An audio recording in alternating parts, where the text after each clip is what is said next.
about this? These two people. I am geeking out to the Geeks Unleashed podcast. Mark! Jasmin! What a nerd. Nerd alert! Unleashed television. What are you talking about? Anything can be a podcast. Video game. What is a geek?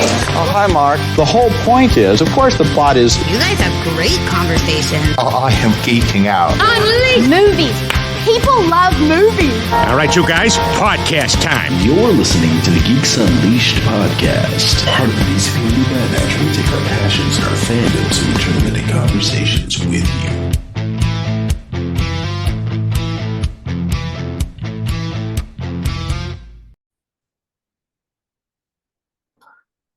Hello, welcome to Geeks Unleashed. It's episode 148. I'm Mark. I'm Jasmin. Each week on the Geeks Unleashed podcast, we catch up on our pop culture lives and we bring you a review of something adapted from the comic book or gaming world. Yes, and before we get started, if you're watching on YouTube, thank you so much. We appreciate that. We would also love it if you would like this video and subscribe to our channel. And if you're listening on your favorite podcast platform, we appreciate that as well. We'd also love it if you'd leave us a 5-star review on Apple Podcasts or Podchaser. Also, please feel free to donate to our Ko-Fi. We would appreciate any funds if you would like to donate them and send any cash our way. Link is in the description.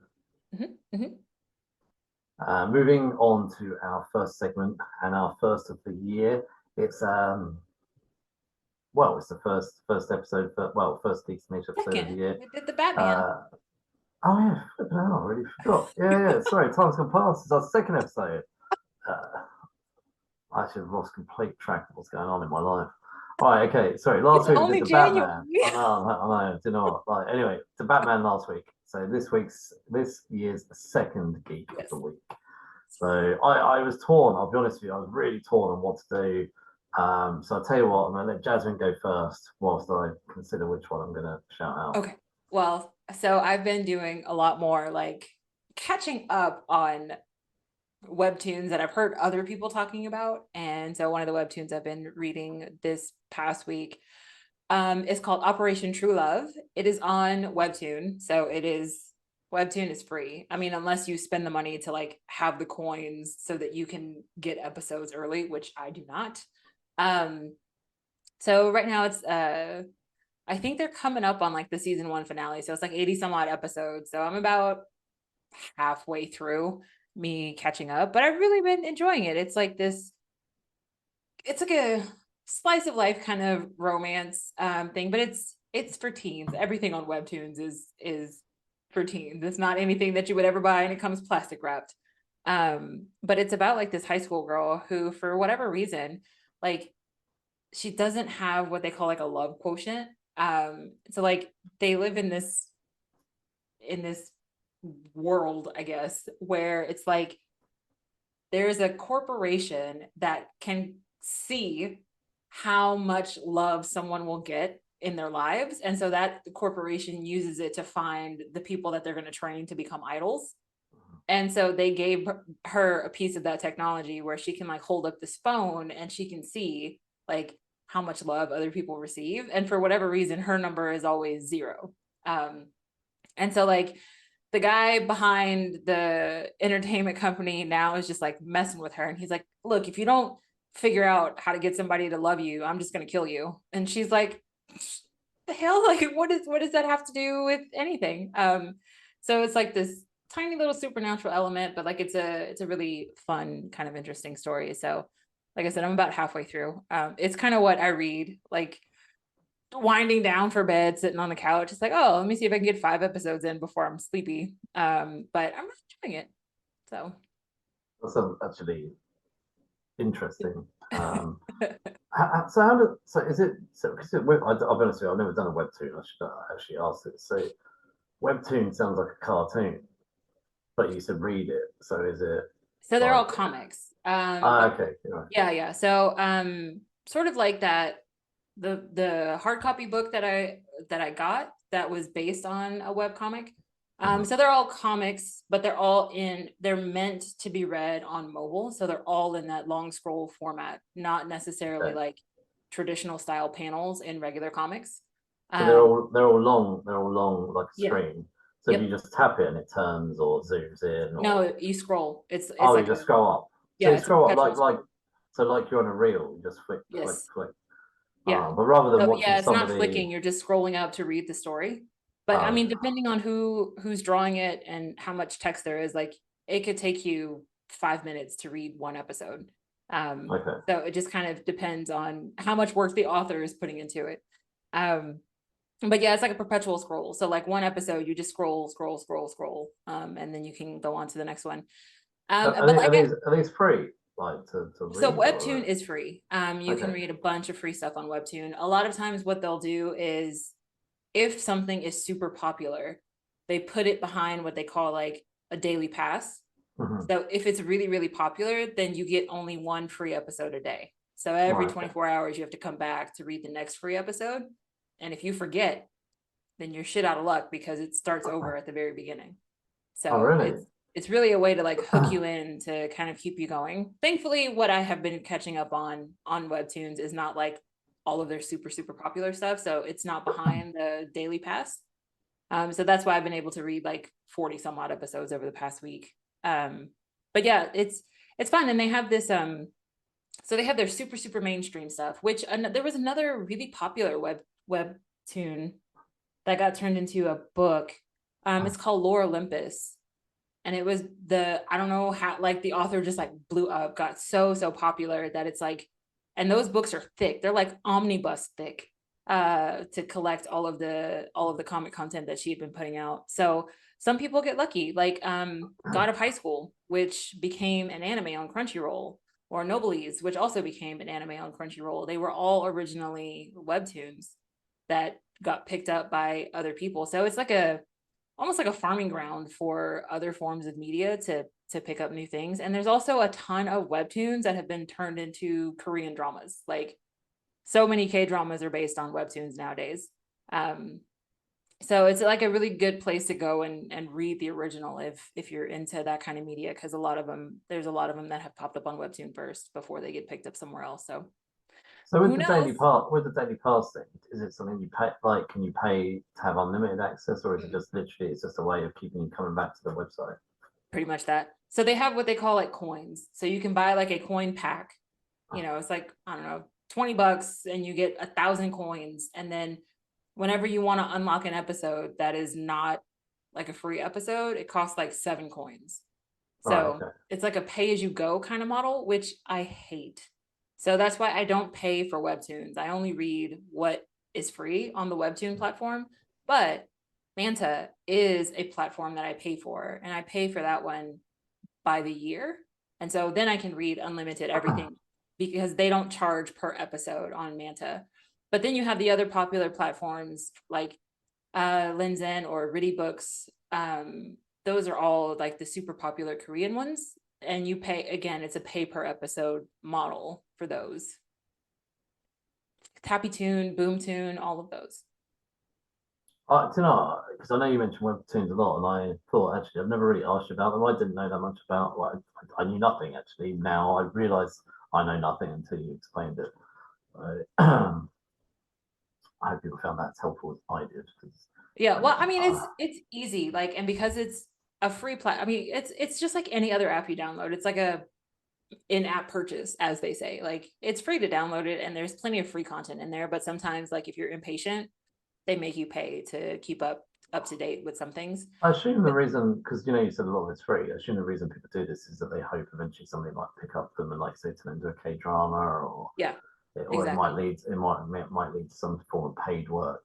So yeah, well, I think there is, depending on, I think there has to be some kind of pay model. I'm not sure what the pay model is, but more than likely they get some kind of payment per view. Because when I used to write for Screen Rant, it was, you have a base fee whenever you post something. And then on top of the base fee, it's like you get, I don't remember anymore, like a certain dollar amount per X number of views. So like for every 1,000 views, for example, you get paid another 50 cents or something like that. It wasn't that high, but I'm sure Webtoons works the same way. Because Medium, Medium, like you can put pay pass on certain posts, and you'll get paid per view on your post. So I assume it's similar.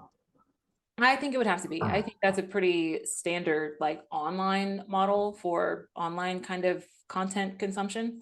I don't know what that pay is, but I also know like sometimes if a creator gets more popular, then Webtoons will put some of their recent episodes behind an ad. So it's like you got to watch a 30-second ad in order to read the new episode versus having to pay the coins to read the episode. Okay. Yeah. I like the idea that it's quite simple on your phone, Yeah. and you've got the kind of scroll up thing. Because I know, and I've had this conversation with people, it's very easy to get caught in the Instagram, TikTok, whatever Oh, yeah. real thing of flick up, flick up, flick up, flick up. And that's why I limit a lot of, I don't have notifications for most of the social media on my phone and stuff. Yeah. And I'm very, and I'll be honest, I'm as guilty as the next person of clicking on a reel and going, oh, that's cool. And then you just naturally just flick up. And I will sometimes get 3 or 4 reels in. I'm like, oh, no. And I quickly come out. I try to make a serious effort of not watching reels.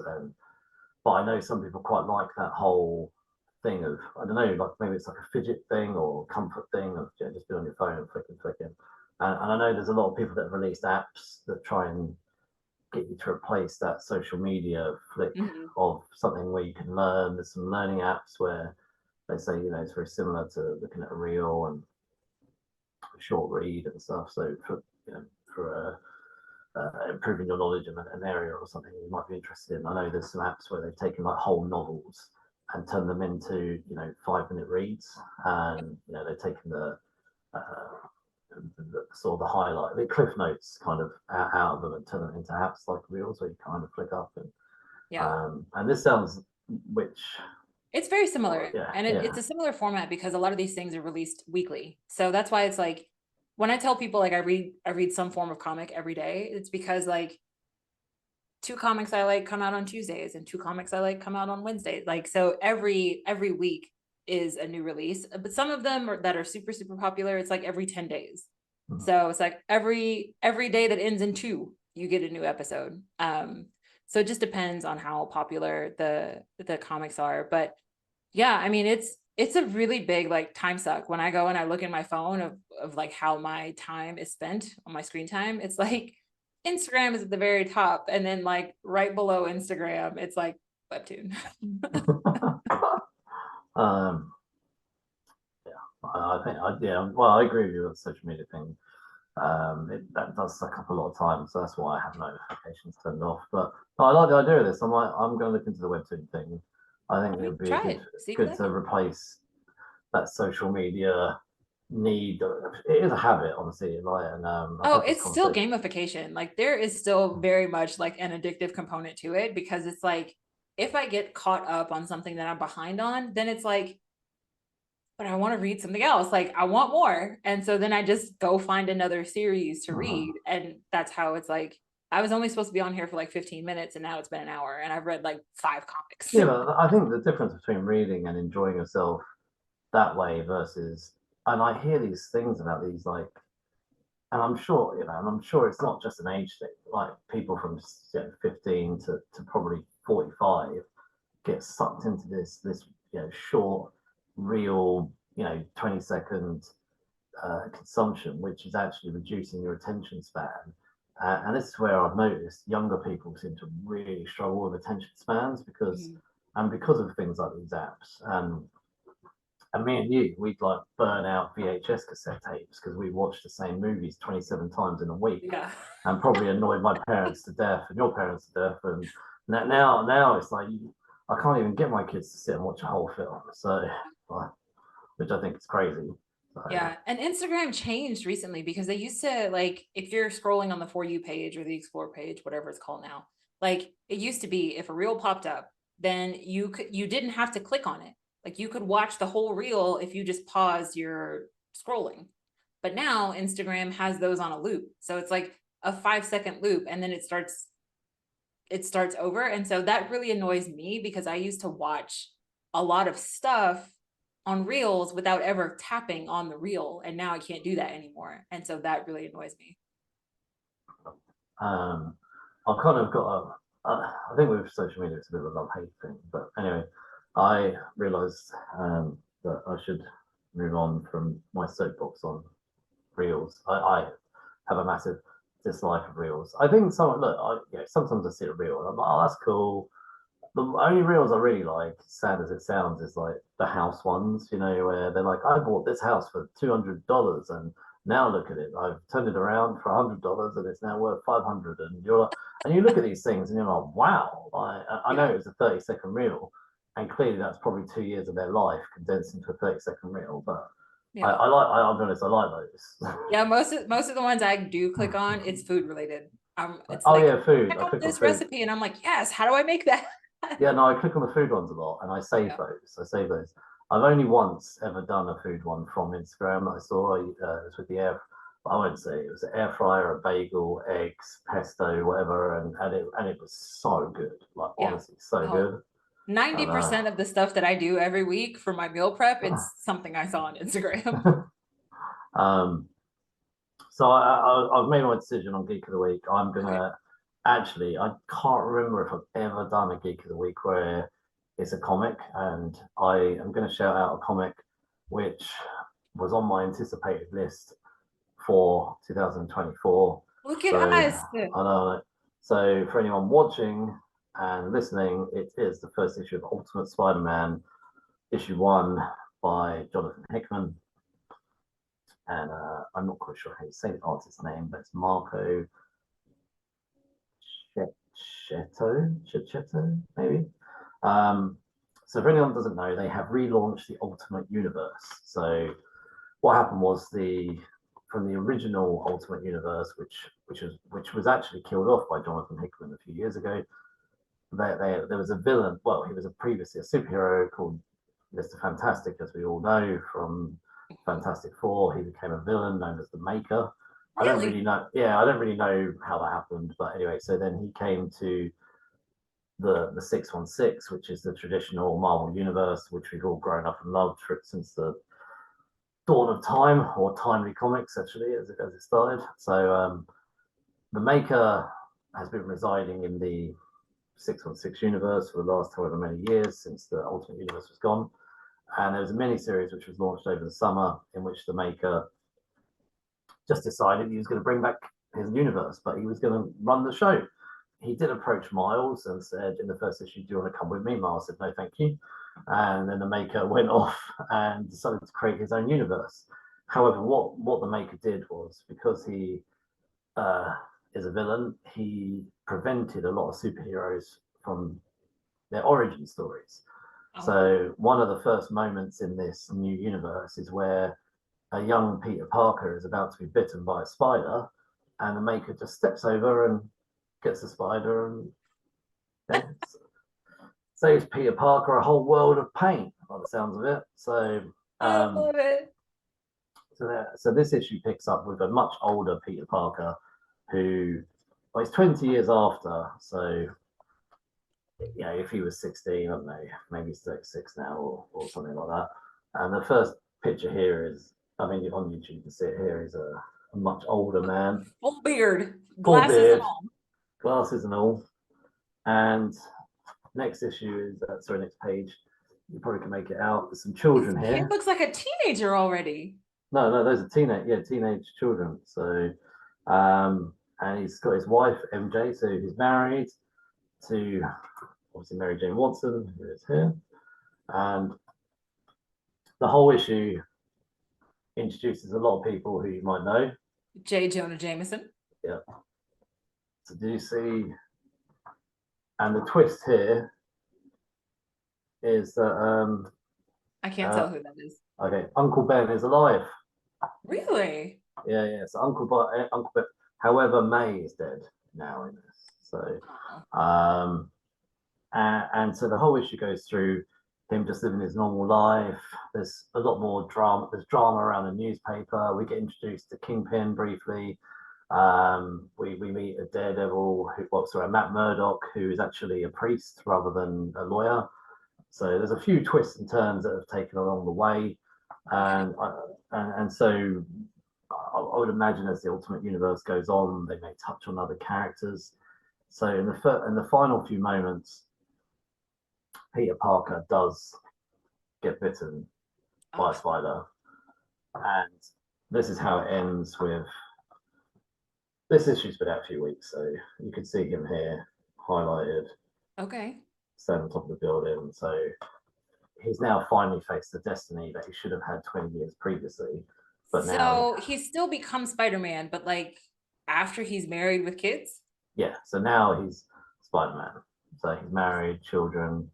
Okay. But let's be honest, Peter Parker is not the luckiest of individuals.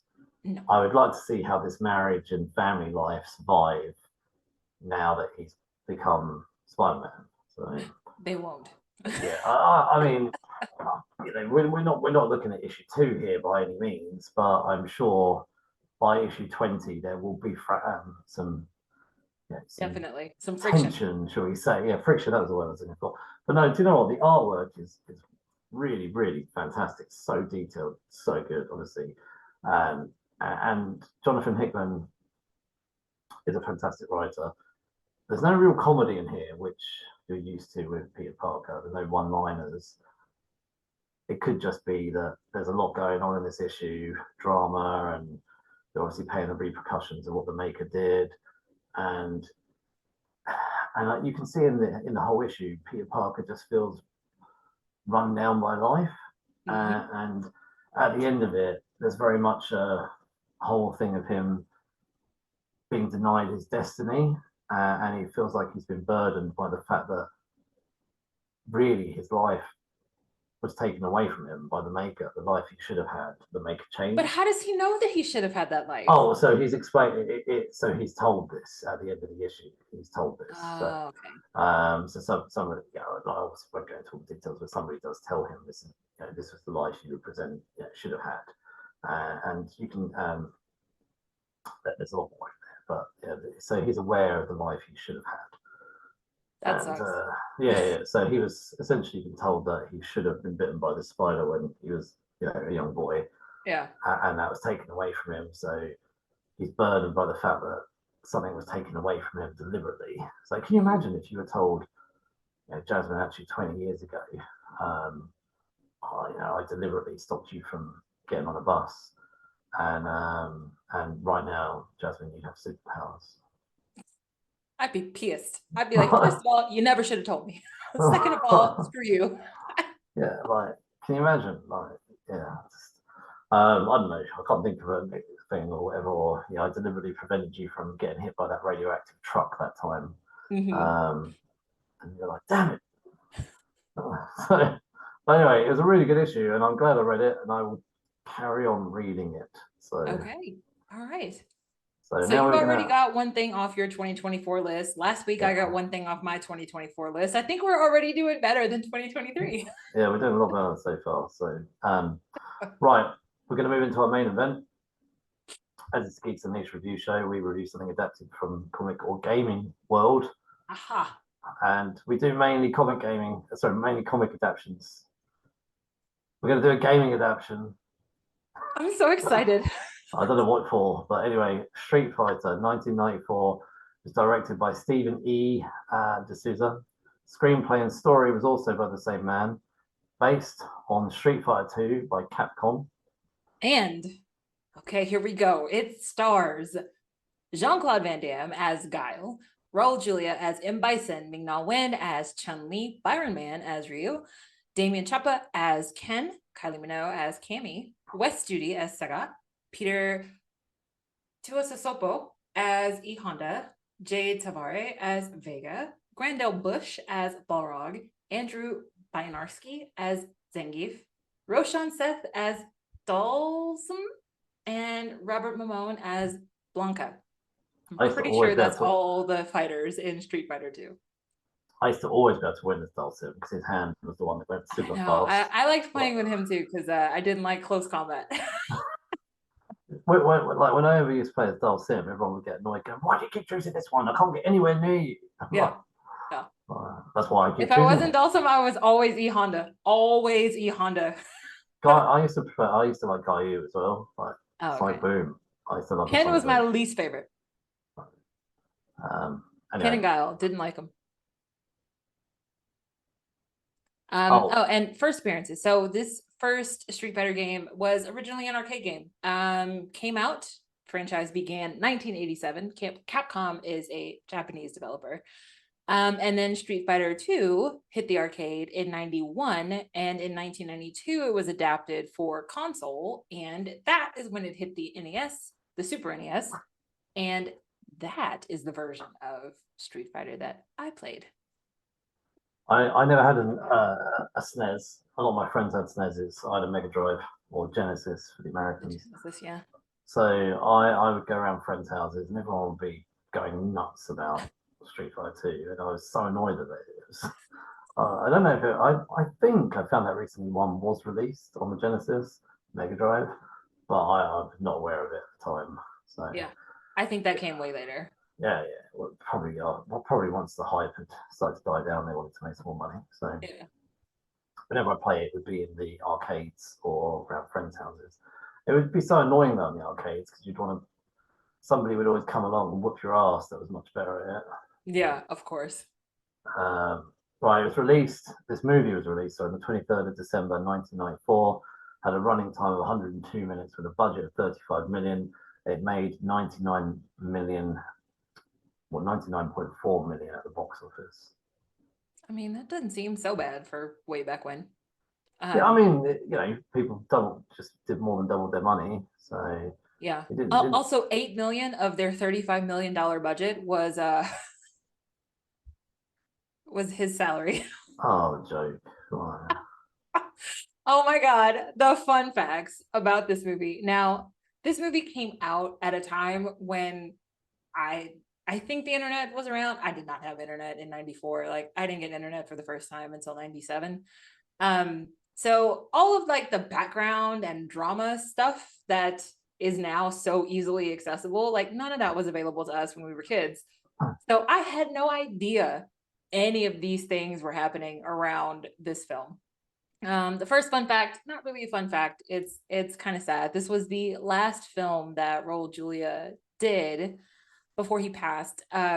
He actually had already undergone a couple of procedures to try to get rid of the stomach cancer that he had, but they were unsuccessful. So he was literally terminally ill on the set in Australia, and they had to work around his like abilities. And so like, but nobody told the stunt coordinator. And so the stunt coordinator was really pissed because they couldn't, the stunts that they had planned and the fight choreography that they had planned for his character in Bison, he couldn't do them, obviously because he was already very, very sick. And so it was just like, but like the director knew and the producers knew, why didn't you tell the people that are actually going to be needing to be close to him on set that this was going to be an issue? But everybody loved him on set, even though he was sick. Like his whole family came down to Australia with him. And even though he was sick, he still like hung out with the cast and crew. He'd play games with them between sets. Everyone just had nothing but nice things to say about Raul Julia and how much of a professional he was on set the entire time, which is quite the contrast to Van Damme. So it was the 90s, right? Like everybody had a cocaine problem in the 90s, didn't they? So one of the biggest problems with this Street Fighter film was Van Damme and his $8 million salary from the $35 million budget. But also his cocaine habit was so bad while they were filming this movie that he became a nightmare. Like he would be late to shoot. He would mess up his scenes. He would drag things out. Sometimes he wouldn't leave his hotel room. They actually hired a person to like be his wrangler to like kind of rein him in and get him going. That person ended up like, I don't know if that person ended up on cocaine, but that person definitely ended up like drinking way too much when they should have been working. So it was just like, nobody could get a grip on Van Damme while they were filming this movie. And the director was like, well, I guess he's not showing up today. Let's see what else we can film instead. They had to cut entire sequences out of the script they had to rebuild sets to do reshoots for things that he just never ever showed up to. They had a whole bunch of drama. They filmed part of the film in Thailand, but their schedule in Thailand was really tight. And there was like some kind of typhoon or something happening while they were in Thailand. Half the crew and half the cast got sick. They all ended up losing a lot of weight. And it was just like drama on top of drama on top of drama. There was also like rumors of Van Damme and Kylie Minogue like having an affair together, like while they were filming. I mean, it was just like, and so like the director kept telling people, he was like, I need more time. And Capcom was like, no, you have no more time. We are very serious about this being a Christmas movie because we already have the merchandising that is going to be also released at Christmas. Like this movie and the merchandising, it has to happen at the same time. So like the production was rushed. The production was a mess. There was no money. It was just like I was reading all of this background and I'm like, this is the first I've heard of it. All the drama, but they said that like seriously, like Van Damme's cocaine habit was so bad. Like back then, he was probably spending 10 grand a week on cocaine. Like, surely that would put most people into a grave. Like 10 grand a week. Unless it's for a bunch of people, I can't make 10 grand for himself. But yeah. Like, but I guess it had to. The only reason that he's still alive is because he was so fit. Like, otherwise, maybe, I feel like, like somebody else on that much cocaine. Like, I mean, I don't know. Maybe we should call some of these other actors in Hollywood that have recovered. Somebody call Charlie Sheen and figure out how the hell Charlie Sheen is still alive. But yeah, it was wild. Like 10K a week and $10,000 back in '94. Like, what's the inflation rate? Like, how much cocaine is that now? You know what I mean? Like, that's a lot of freaking money, like on drugs, dude. Yeah, I mean that's trouble. I don't know, like whatever. So, anyway. So my last fun fact is just kind of like, also they never told the stunt coordinator that A, this is based on a video game, but B, like every individual character has a specific fighting style. So the choreographer came into the set and he was thinking like, I'm going to teach them how I have already envisioned all of these fights happening. And the director was like, yeah, but no, that's not going to work because Ryu and Chun-Li definitely don't have the same style. And he's like, the coordinator is like, what do you mean?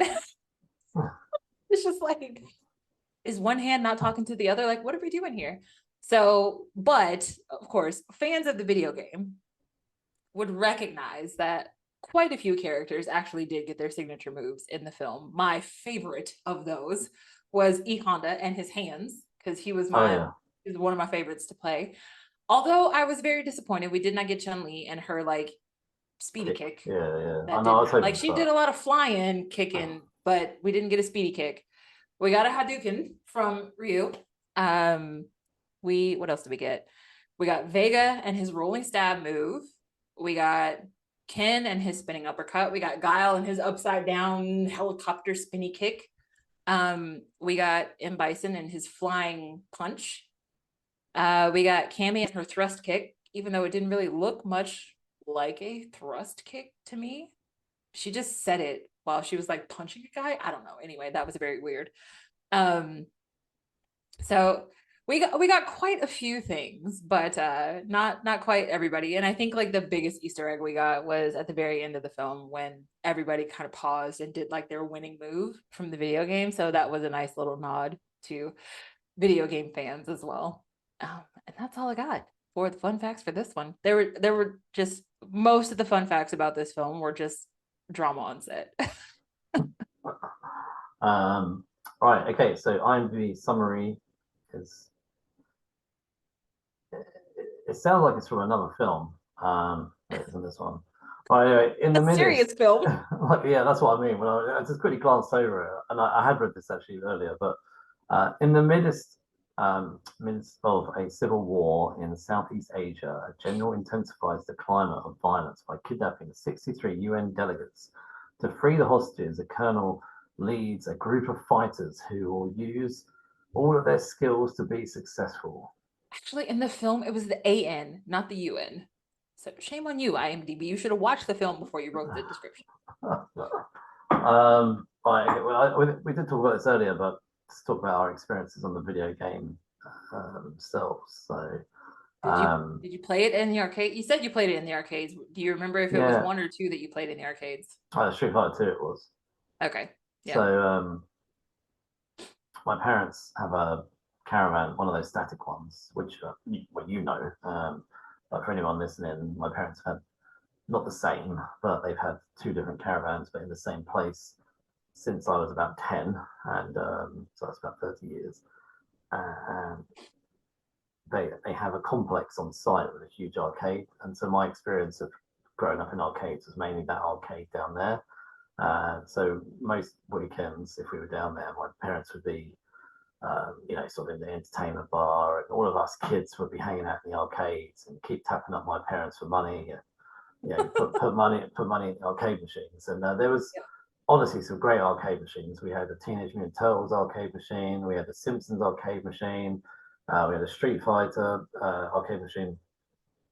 There was another fighting one, I'm talking about it, that was very similar to Street Fighter. Tekken? No, it wasn't Tekken. I don't think Tekken was out yet. No, it wasn't Tekken. I wanna say from memory, there was one character that was kind of the main character in the fighting game, and there seemed to be a bit more story on it. But I remember that as well, and a lot of people quite liked that.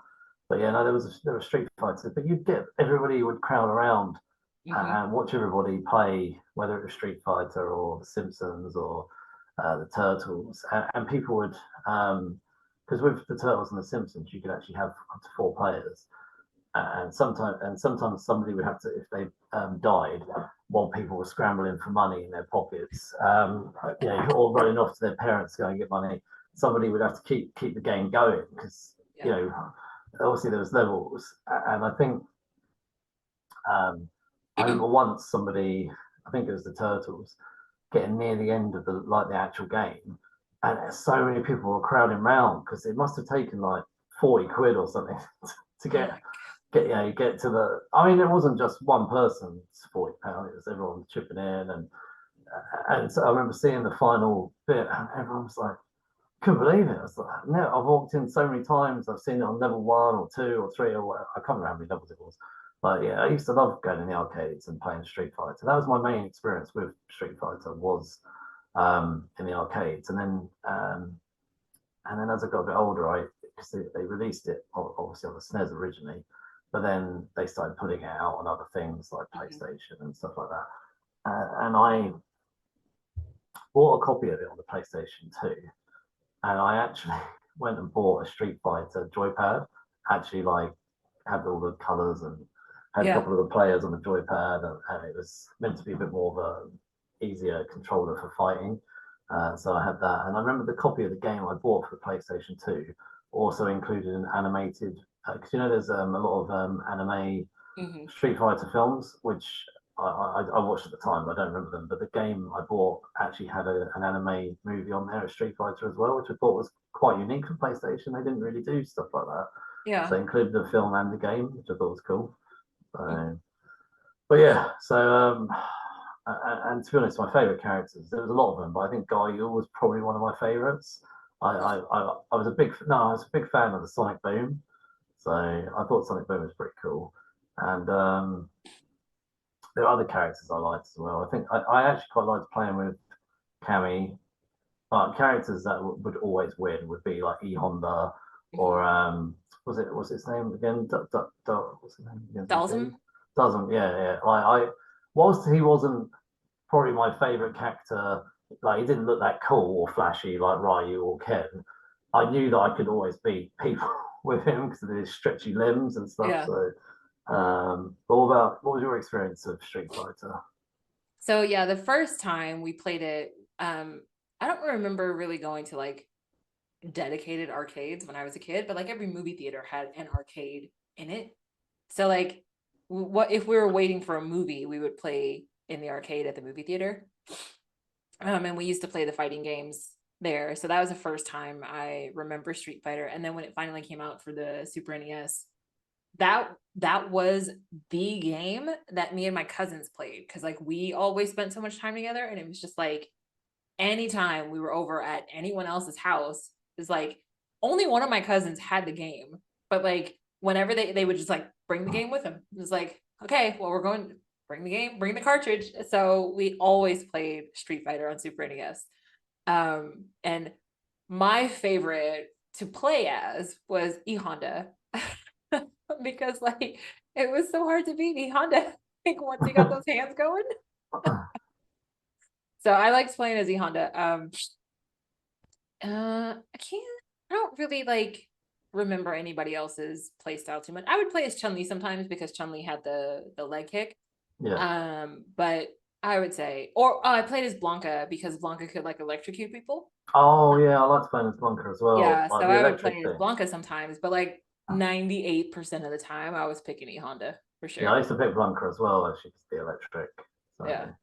And that would be annoying to people as well. They're like, I can't get anywhere near you. Well, you choose it. You choose Blanca next time. Right, okay. So we're clearly big fans of the game. Yes. Actually, do you remember, before we move on, do you remember they released, and I can't remember if I think it was like the Dreamcast, Sega Saturn, maybe the Sega Saturn era of gaming. They released a 3D version of Street Fighter, and it was not that popular. does not sound. I didn't have any Sega products, so like I never really kept up with Sega games. Oh, I didn't have the Sega Saturn, but I had friends that did. But I remember a 3D version of Street Fighter came out. People didn't like it. They were like, no, I like the 2D one. Yeah. Don't want this nonsense. And they had Virtual Fighter on the Saturn as well. Do you remember Virtual Fighter? Mm-mm. Yeah. Well, it was all around that generation of consoles. So it's still coming out. The last Street Fighter game came out in September of 2023. So. Wow. So we're clearly fans of the game. We've had our own interactions with the game over the years. One of us is a fan of the movie.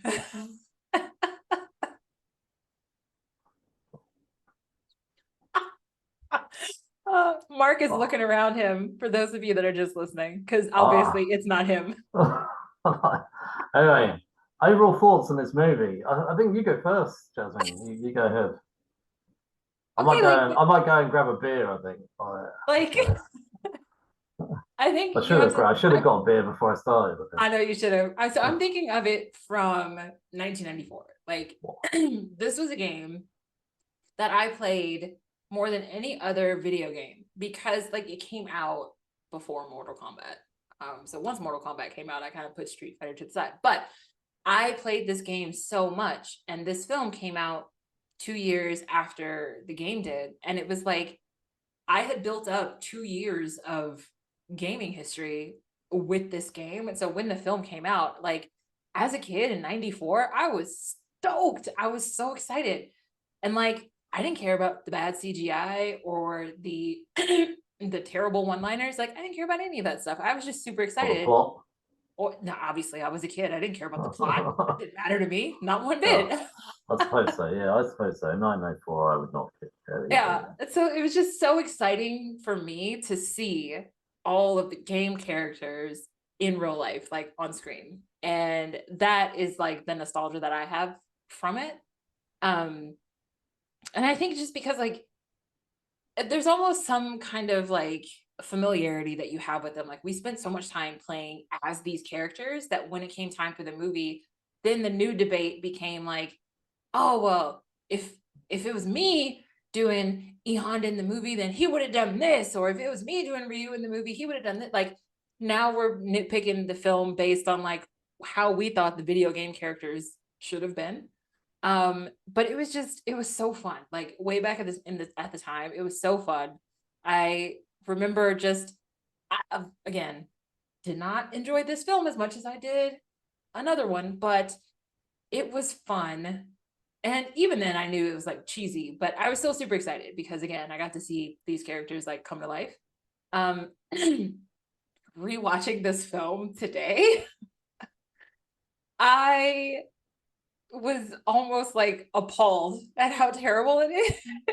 Because when I was a kid, I loved it so much, but like it was not one of those films that that had the rewatchability. It was just like a nostalgic kind of thing. And so like watching it today, I was just like, man, but like again, maybe I just haven't matured at all since 94, but like I still laughed at some of the same parts. Like there's one part where at the end and everybody's escaping and Zangief and DJ are talking to each other and Zangief is like, why did you work for M. Bison if you knew he was a bad guy? And DJ is like, because he paid me a lot of money. And then Zangief is like, you got paid? I remember that. That is still so funny to me. So I still laughed at like a lot of the same parts. I don't know. The movie still has the nostalgia feel to me. It's just that now I can see that this is a terrible, awful film, but I still love it. Before I get my thoughts, I just actually went online and looked up. I don't know how many. I'm not going to count them.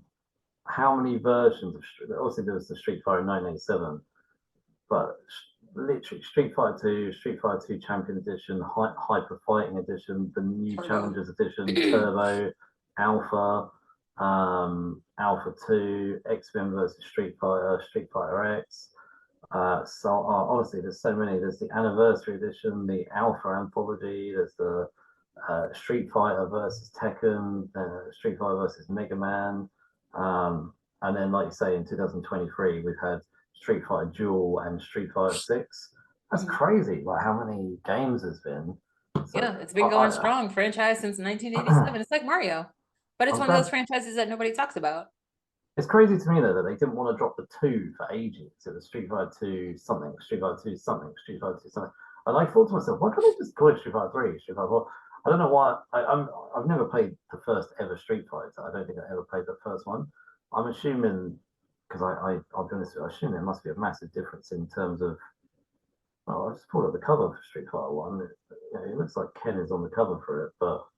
Because I think what they did with the first game, they actually had like a story component to it, so it was an actual tournament, and either Ken or Ryu won that tournament, and so that's why they were main characters in this film, because they were coming off of a win in the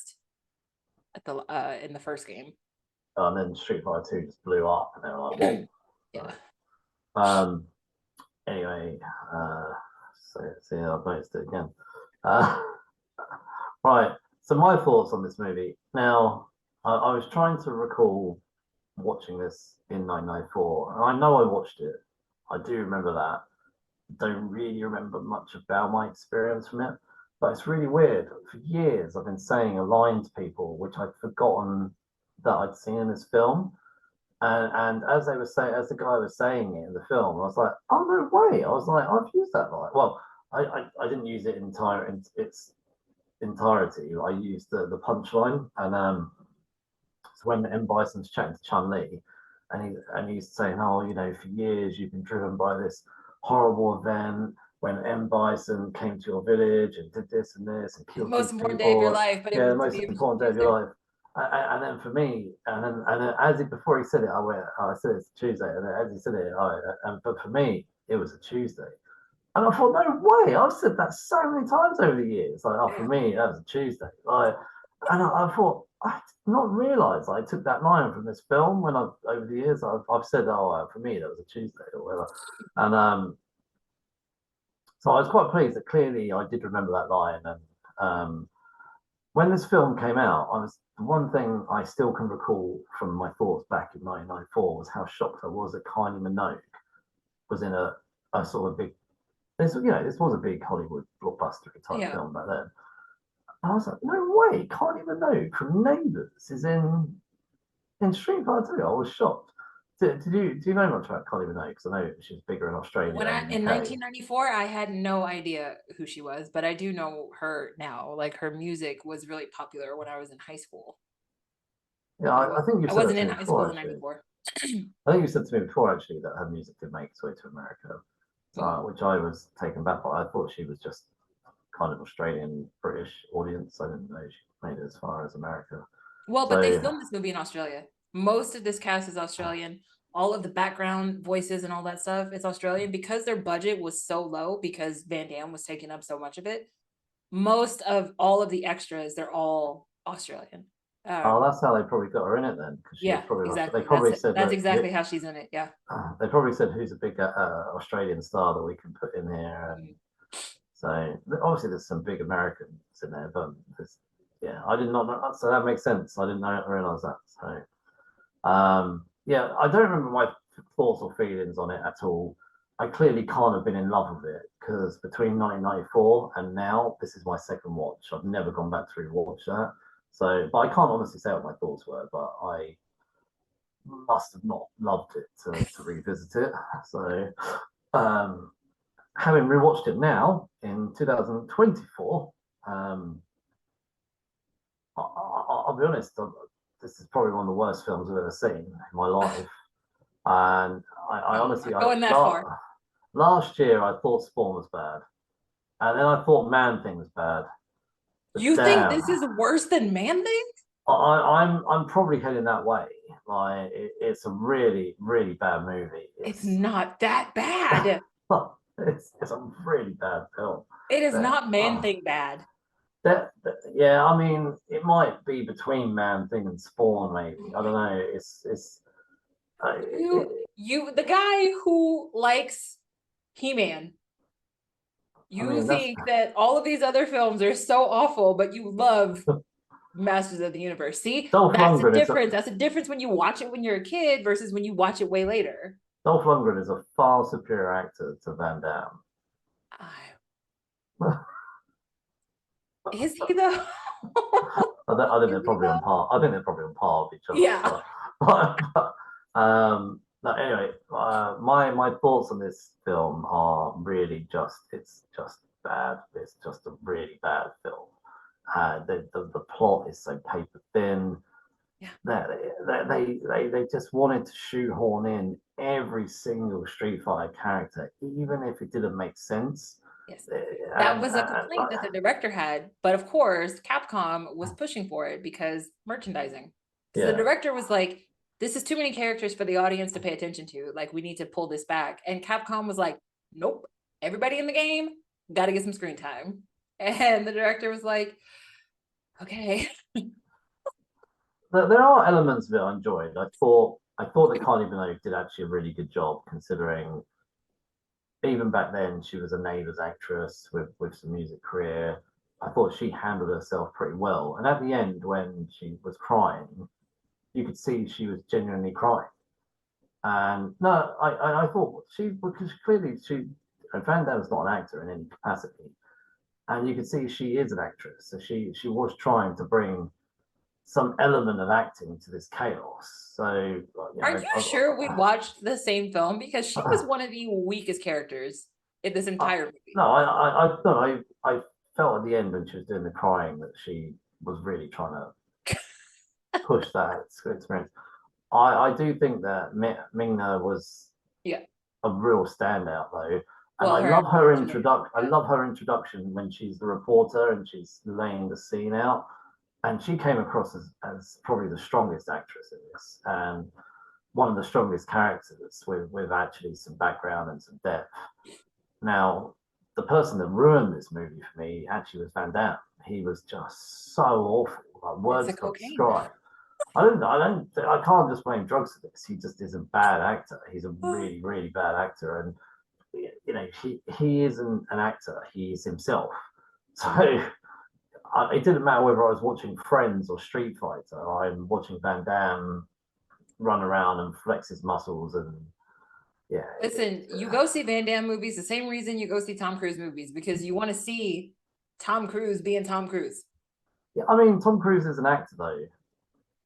Yes, he's a much better actor than Van Damme, but like every Tom Cruise movie is except for Tropic Thunder. Oh my god. Well, I mean, Joe Maguire is very different to. Jerry Maguire as well, very different to. Maybe that still seems very on par to me. I mean, Jack Reacher and Mission Impossible were interchangeable.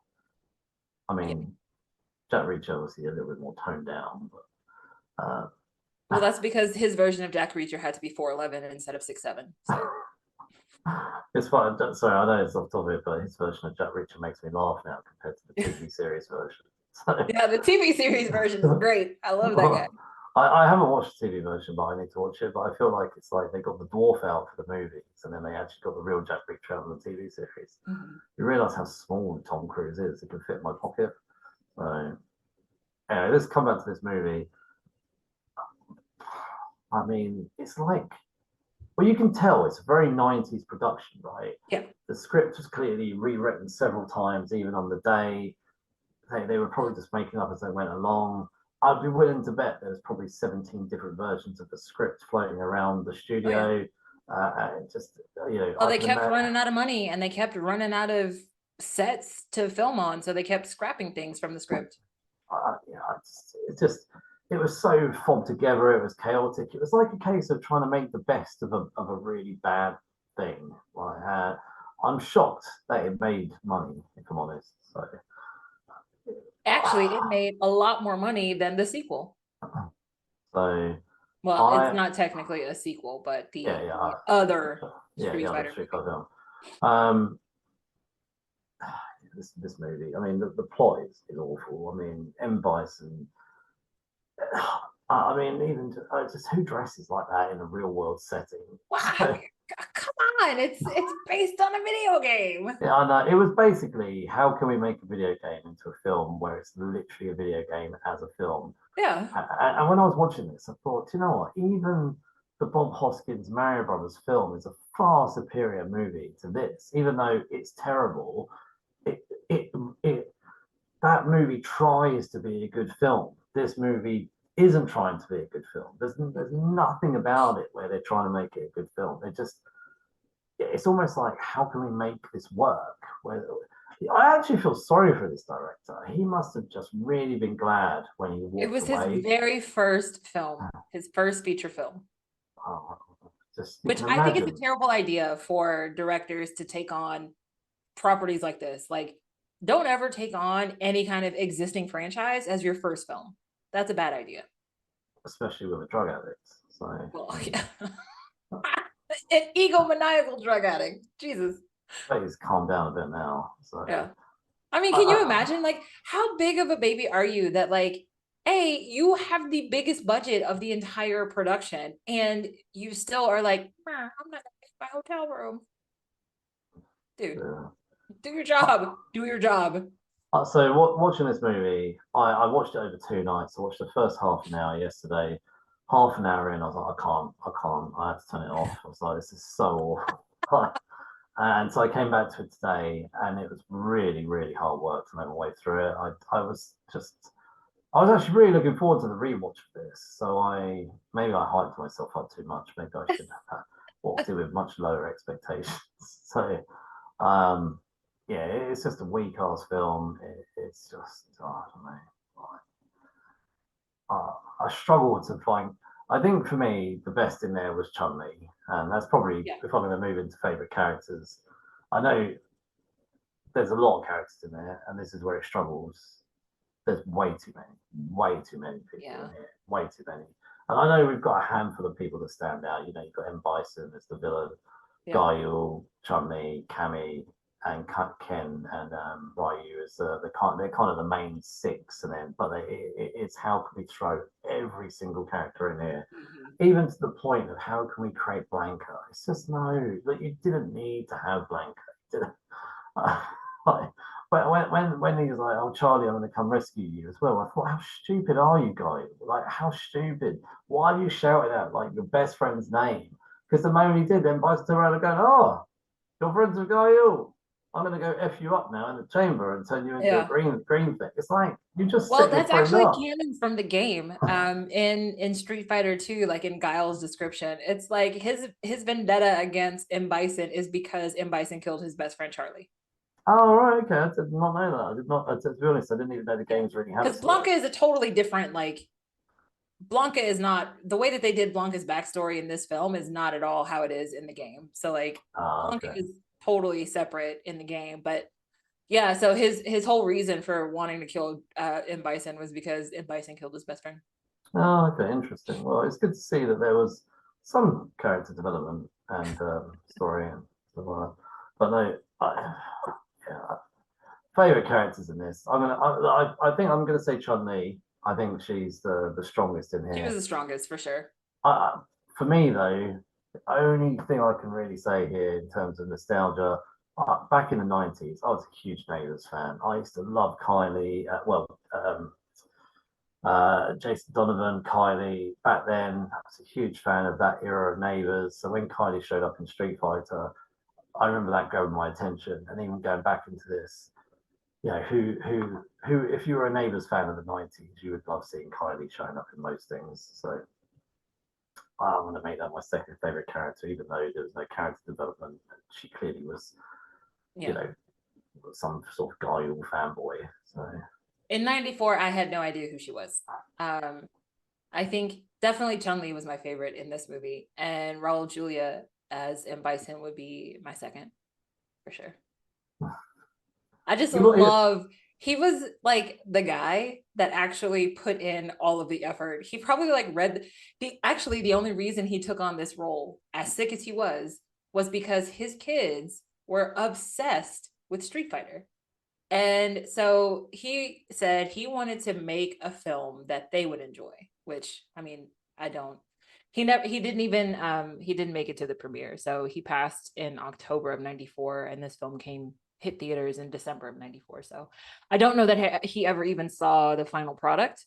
But he took this role because of his kids. I feel about him the way that Frank Langella did with Masters of the Universe, where he was like, my kids were obsessed with He-Man. So like I took this role to make my kids happy.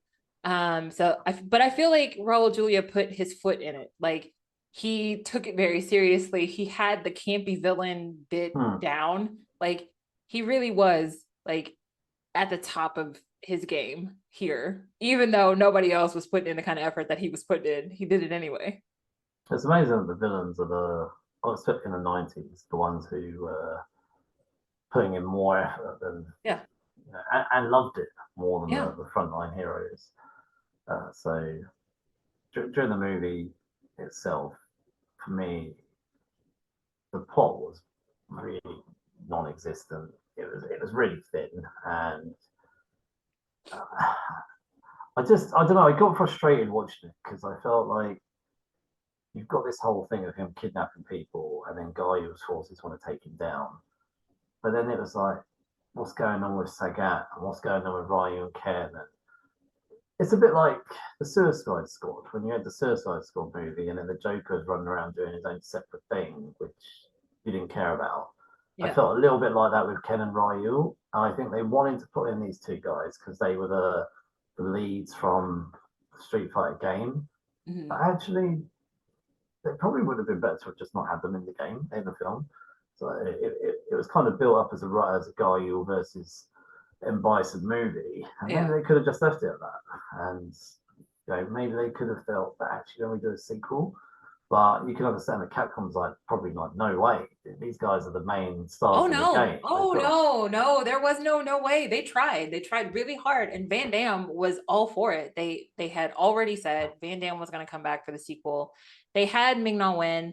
They were in talks with Byron Mann, who played Ryu. Like they were trying really hard to get that sequel off the ground, and it just didn't happen. And finally, the only reason we got another Street Fighter movie was because the rights reverted. So Universal lost the rights.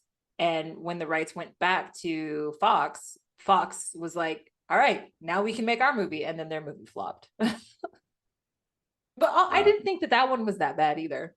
So well, that's what we'll do. I have got thoughts on that movie. We'll save them for an episode. But look, whilst I do think this movie's terrible, there were some good moments in it. I will say that. Yeah. When I was watching it, I was like, I kept thinking my favorite moment is going to be when the titles come up, and it wasn't really. I don't know. One of my favorite moments where the clear moment for me when you realize how much of a lunatic M. Bison is, when he hands that guy all that M. Bison money. Yes. And he's like, well, it's going to be worth the equivalent of £5 British to each one of my thing. And he said, well, it will be when I kidnap their queen. And I was like, This is like that episode of not Breaking Bad, of Better Call Saul, when he shows up and the guy hands him a briefcase full of money printed with this guy's face on it, and because he's like, oh yeah, I'm going to pay you up front £1 million or whatever, and you can see Better Call Saul, Saul Goodman's like, really? Opens it up and sees all these notes with this guy's face on, and he's like, yeah, I'm going to sue the US government, like, to create my own state or whatever it is, and it was just like that, but just the complete craziness, the delusion, how delusional some of these people are. But I loved it because he was so dead serious, and Bison was like, "Yep, just when I could kidnap their queen." I was like, "Right, okay." But no, I love that, and I love that other line that I've already said about, to you, blah blah blah, but to me it was a Tuesday, and how he delivered it so smoothly. Yeah, and obviously that was a good one. He obviously is the most superior actor in this, along with Ming as well. I think between the two of them, they are the far superior of the actors. Definitely. Do you have any favorite scenes in this? I'm sure you will. Don't judge me. Don't say it that way. All of it. I couldn't possibly pick a favorite. I loved all 100 and something minutes of this movie. How is this not getting an Oscar nod? Oh my God. I am not that bad, okay? Okay, so favorite scenes. Again, since E Honda was my favorite like game character, when we got those fast hands when he was fighting Zangief, that I loved. Another one of my favorites was Zangief just like turning tail like at the very end and just joining the good guys and nobody questioned it. I know. I was, and then they like, did they like punch fists or something at the end, or yeah? Oh my God, it was so stupid. Let's see, what else? I mean, there's so, but I think a lot of what I liked were all nods to the video game. So the first time we see Chun-Li in her quote unquote game outfit, the first time we see Ryu and Ken in their game outfits, when Guile takes his jacket off and he's wearing like his Guile tank top, like, so all of those sequences where we have the game characters doing game things, I loved all of those moments. Is there anything you would change or cut about this movie? You never would have made it. That's your answer. No, I think I think they could have improved. No, I wouldn't say they shouldn't have made it, because I think this is a very 90s movie. What I would definitely have done is I would have cut it back in terms of cast. I think if they'd have, the changes I would have made would be to seriously cut back on all the ancillary characters. But no issue with there being a core six, Guile, Cammy, Chun-Li, even Ryu and Ken, whatever. I would have coned it down to a much smaller group of people. I don't know how, even if they wanted to stick to the whole Guile and Bison rivalry, I don't know how you could have fit Ryu and Ken in, but I'm sure if we'd have kept it down to 6, it would have worked a lot stronger. Now, I honestly would have not cast Van Damme. There must have been somebody in the 90s. He was their only choice for Guile. And in fact, Van Damme turned down the role of Johnny Cage, thank God, so that he could do this role instead. Yeah, I mean, I don't know. Maybe, do you know who would have been good in this movie? Brad Pitt as Guile. Brad Pitt back in the 90s as Guile. Yeah, back then. Have you not seen him in Snatch? I love him in Snatch. Yeah, but look at Snatch. No, I know. Nowhere near that though. Yeah, but he was a good. But also, he's a much stronger actor. Well, but that's not what you need in a role like this. In a role like this, you need the big muscle guy. Like, essentially, because the movie is going to be shit, the least you can do is hire some people who can actually fight. So the fact that you have actual martial artists in the film is what makes it a little bit better. Maybe Keanu Reeves. Keanu Reeves would have been a good guy. Keanu Reeves was coming off Point Break, man. Like, he was still very much in his like surfer dude phase. That would not have worked. I don't know. I can't think now. Definitely not Tom Cruise. I don't know. So that must be someone else. I personally would have recast Van Damme. I think Well, I mean, I Josh think it would have been Turner. nice if a guy with a super thick Belgian accent hadn't played an American colonel. But other than that, There's that, yeah. I actually have no issue with the film being made because I think, for a long time it's taken studios to recognize that actually games and comic books can be turned into serious products, and they would get these licenses knowing people would pay cinema tickets, and merchandising was huge. So this film was going to be made regardless, but they could have just said, look, no, Capcom, we know how to make films. You know how to make games. yeah, but Capcom was financing the film. And when the people financing the film are telling you to move your ass, you got to move your ass. A bit like Mattel with Master of the Universe. So. Yes, exactly. That is a problem with merchandising. And I think that's probably one of the reasons that Michael Bay was able to get away with it with Transformers, because Michael Bay, being Michael Bay, was like, if you are going to hand the reins to me, I'm going to make my film. I'm not going to make your film. And because like that first Transformers film that he did, fantastic. Like that first film is just so good. It hit all the nostalgia that it needed to hit. Plus it updated all of the technology from everybody's childhood. So that is, to me, one of the most perfect action figure to film adaptations. Mm-hmm. Yeah, that first one, they went a bit silly, but no. So, would you have cut or changed anything? I'm not saying I would have not made it. Honestly, I would have, but I would have reduced the cast. I would have tried to strengthen. Maybe I know the 90s. I know it's unlikely that we would have had more character development. But I would have tried to spend a little bit more time if they pruned it down to 6. What I would have loved is actually something which was much more of a fighting style game. To see. It could. Do you know what would be cool? Actually, it would have been a real cool change to have made. Kind of a desert island style. Maybe M. Bison captures them all, and they've got to fight for that. Yeah. Yeah. Don't worry. Next week, I got you covered. Next week. Oh no, I know Mortal Kombat's going to be very different, but I just think they could have. It could have been done so different. There's a lot of things they could have done differently, but I would no issue if it been made. And if it was still the same story, just prune out all the crap, like all the unnecessary people. We didn't need Blanca, we didn't need Sagat, and you could have saved a lot of these people for a sequel. Like, why concentrate on throwing everybody in? This is like when they have those. Again, it was 90s problems. Batman and Robin and Batman Forever. It's like, how many villains can we get in a movie before it looks stupid? 13 is the magic number. I think if I were doing it different, I would have done tournament style like the game itself. But again, like all fighting games are kind of tournament style. So that really would have clashed with the next movie that we're doing. But I think it just makes more sense. Like, because there's no reason that all of these people would ever come together otherwise.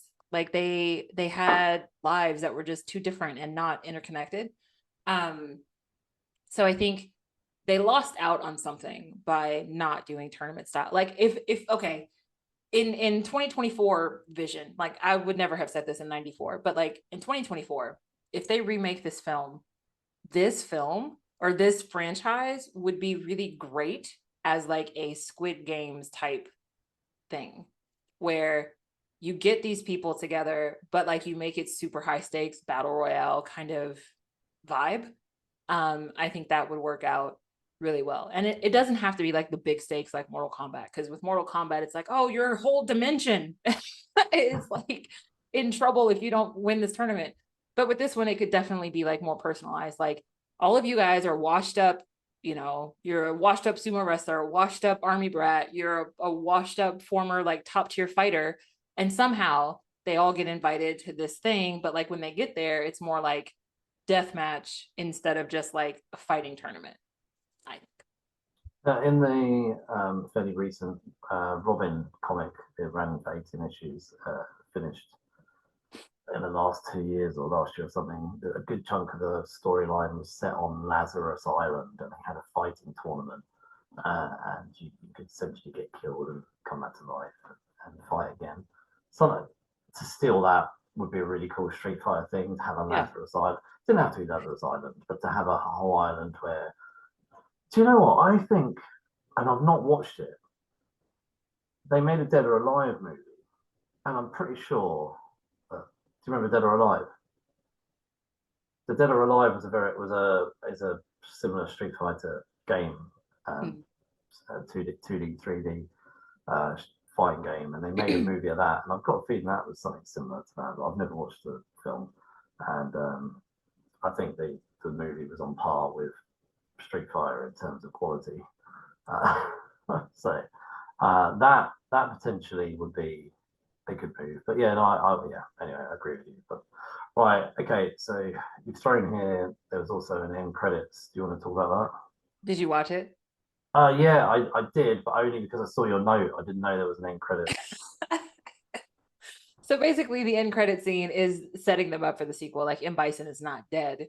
That's the whole point of the end credit scene, where when him and Guile were fighting in the film, like, he died, but he had some kind of built-in tech in his suit that could tell that his heart had stopped. So his suit revived him.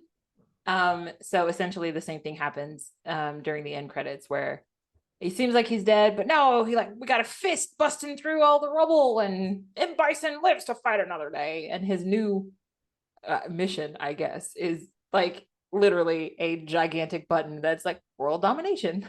Click. Yes. That reminds me of Shredder at the end of Teenage Mutant Turtles, Skeletor.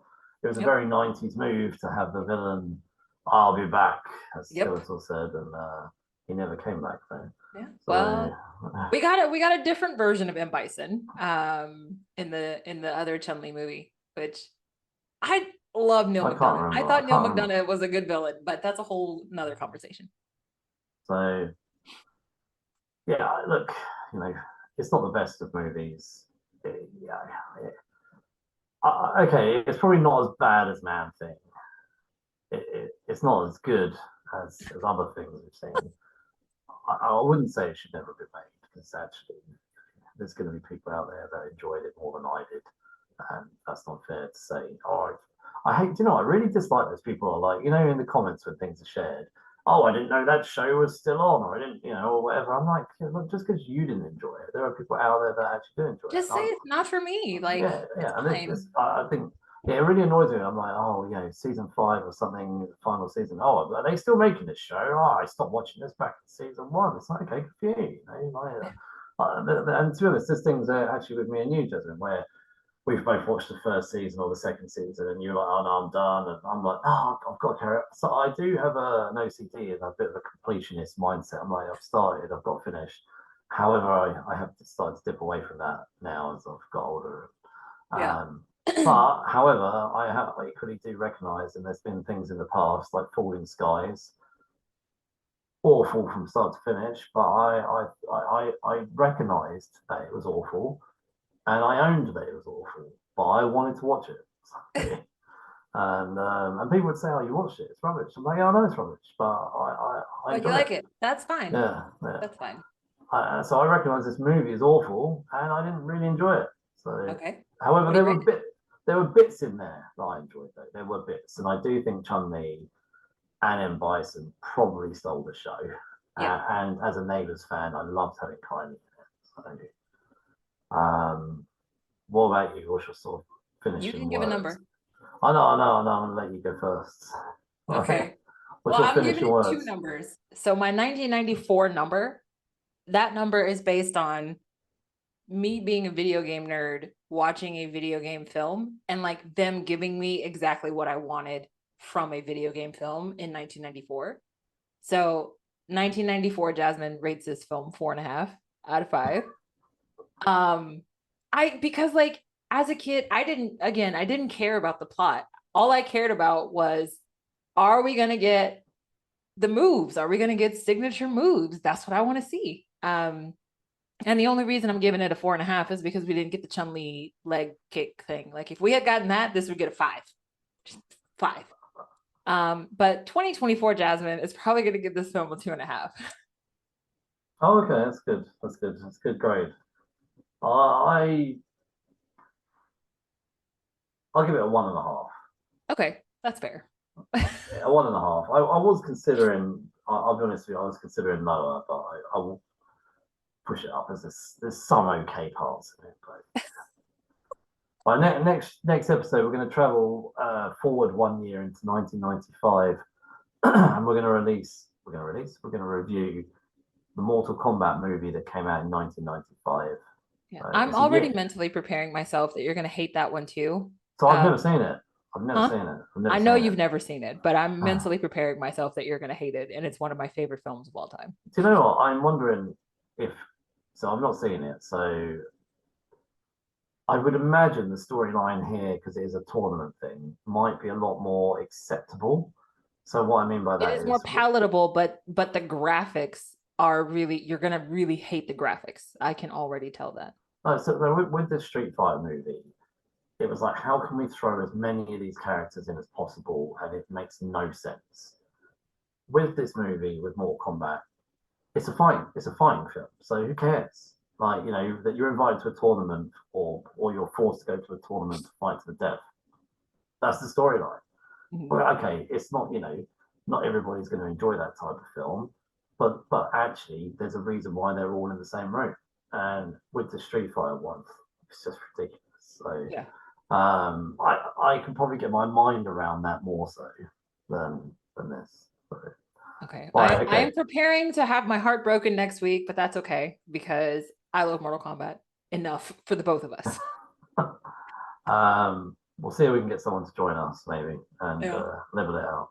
Right, okay, so Geeks Unleashed are everywhere. Not everywhere, because I know there's many social media platforms, but we're on Instagram, Facebook, and Twitter. Yes, so and you can get this podcast wherever you get your podcast, Google, Podbean, Apple, Spotify, we're everywhere. So please leave us a 5-star review and tell your geeky friends. And you know what? I know you always end this episode with the journey, which is a He-Man thing. I feel like we should have a Street Fighter reference today, but I haven't got one. Right. A Street Fighter reference. Sonic Boom. They're all silent. Sonic Boom. That's probably the best one. Dukin. Yeah. There you go. Oh my god. Oh, the sound effects. The sound effects were like half the fun of playing the video game. Oh honestly. Yeah, I used to love it. But anyway, all right. Good journey. Let's go. Well, good journey.